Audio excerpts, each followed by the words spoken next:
Good morning guys. Ngayon yung gagawin po natin ay yung JMC Denali.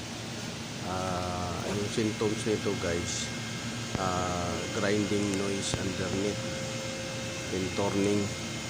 So yung papalitan natin dito guys, yung front right hand bearing.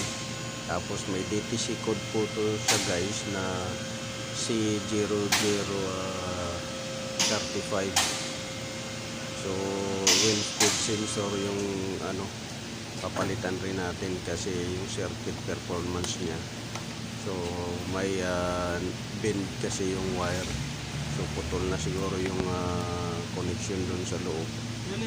Yung reason kung bakit magpapalit tayo ng wheel speed sensor at saka bearing. So yan guys, inangat ko na yung sasakyan na JMC Denali. So tatanggalin natin yung step by step process sa removal until installation. So lagi nyo pong tandaan guys na yung wheel speed sensor tsaka yung wheel speed sensor, pag nagtanggal kayo ng suspension, dapat tanggalin nyo para hindi ma-bend yung wire, kasi ito siya ginawa to nung nakarang linggo ng ibang lahi. Shortcut kasi nila ngayon, walang tanggal sensor so naunat yung yung wire. So buti nga yung nangyari, wala sigurong alam dun sa ginawa ng dati na nag-bend na yung wire. Ngayon papalitan na yung wire, assembly yung kasama yung wire at saka yung bearing.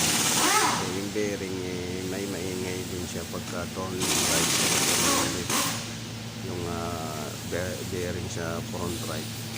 So ngayon papakita ko sa inyo guys, sa mga baguhan, sa mga may alam na rin kung paano papalitan ng wheel hub bearing at saka wheel speed sensor. Step by step removal at saka installation. So panoorin nyo lang guys yung process na ginagawa ko. So hindi nyo makikita dyan kasi nasa right side, pero ilalapit ko rin yung camera kung paano tatanggalin sa yun.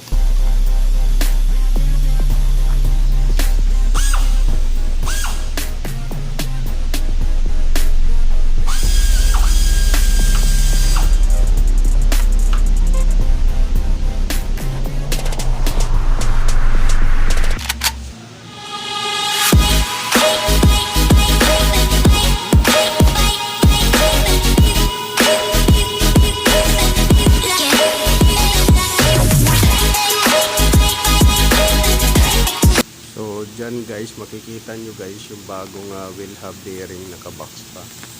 So tatanggalin natin ngayon yung lock nut ng axle. Sumunod yung brake caliper saka rotor para maalis natin yung bearing. So yan yung bagong bearing na ipapalit natin guys. Nakabox pa siya. So titingnan natin kung parehas ba sila. Bago natin baklasin yun, tingnan natin yung laman loob ng box kung parehas sila. Kasi minsan mali yung order ng customer o mali yung dalang parts, para hindi tayo mapagod. Baka maya walang stock, so pwede natin ibalik yung gulong. So yan guys, sinicheck ko kung parehas yung laman doon sa. So dyan guys, makikita nyo YouTube channel. may isang tao dyan na tumulong sa akin kasi wala siyang ginagawa, tinulungan niya ako. So binaklas na namin yung wheel hub bearing kasama yung sensor. So ganyan lang guys magpalit ng wheel hub bearing at saka assembly na kasama na yung sensor. So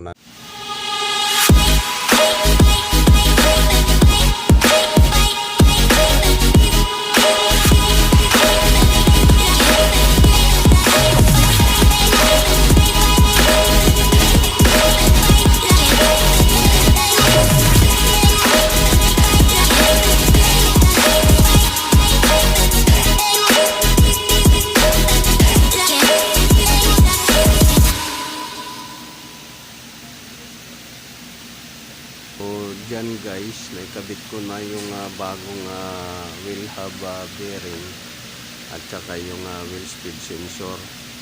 So sinicheck ko lang yung rotation ng wire dyan. Hindi lang ninyo nakikita, pinakabit ko na yung connector at saka yung mga niligpitan ko, sinicheck ko, baka maya may nakalimutan ako guys. So papakita ko sa inyo guys yung bagong wheel hub bearing. Yan nakakabit na. So yung wire, sinicheck ko kung okay ba, tama ba yung rotation niya, kasi baka sumayad sa gulong guys. Yun yung iniwasan ko. So malapit na yan siya guys, yung ikakabit ko na yung gulong para ma-check ko kung sasayad pa dun sa gulong yung wire at saka okay ba yung bearing na kinabit, hindi ba siya may failure o malangit o may mainit.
So dyan guys, makikita nyo guys dyan yung lumang wheel speed sensor at saka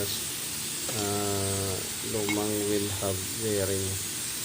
So makikita nyo dyan, iniikot ko dyan, yan, matigas na siya ikutin. So malangit na nga yan pagka umiikot siya, katigasan na siya, parang may sumasabit.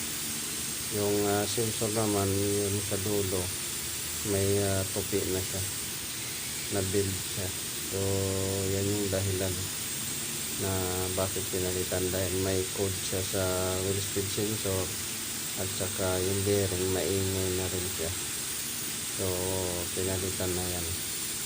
So yan guys yung luma niyang sensor at saka wheel hub.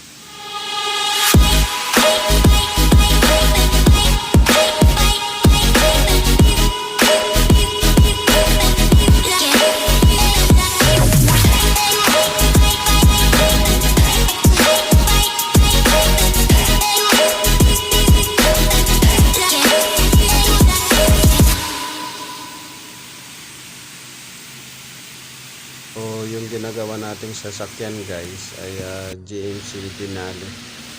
Yan yung ginagawa nating sasakyan na pinalitan ng bearing at saka sensor. So ngayon guys, higpitan ko na ng yung gulong para secure siya. Higpitan ko na yung kanina kaso gusto ko yung double check. Ready na yung double check kasi may doubt ka na kulang sa higpit. So lagi nyong i-practice guys, yung sa mga technician, sa mga baguhan, lagi nyong i-double check kahit nahigpitan na ninyo.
ngayon guys, i-road test na yan ng technical namin para ma-check niya kung okay ba yung wheel speed sensor, okay ba yung wheel hub bearing. So dyan i-road test niya dun sa highway.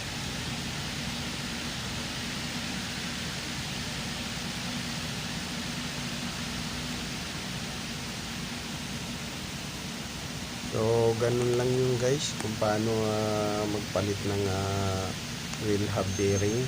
So unahin pagtanggal yung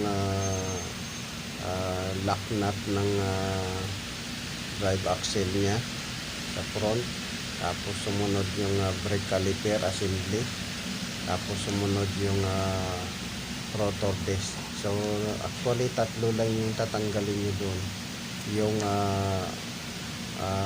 nut ng lock nut ng drive axle at saka yung caliper assembly, tapos yung rotor disc, tapos sumunod nun yung bolt na tatlo na holding bolt ng wheel hub bearing. Ganun lang guys yung removal at saka pagtanggal. So kung ano yung pinakauna mong tinanggal, yun yung pinakahuli mong ibalik. So yun lang guys yung process ng removal at installation ng wheel hub bearing. So pa-like, share, subscribe guys na YouTube channel at saka pa-click na rin ng notification bell button guys. So paalala lang guys lagi, pagka naggawa kayo sa suspension system, iwasan nyo na mag-bend, maputol yung speed sensor. So yan yung luma guys na wheel hub bearing tsaka speed sensor, binalik ko sa box para kung kukunin ng mayari ready na siya sa box. So yun lang guys yung laging tandaan yung binibigay kong tip, ideas at saka tricks. So magagamit nyo doon sa pagtatrabaho nyo.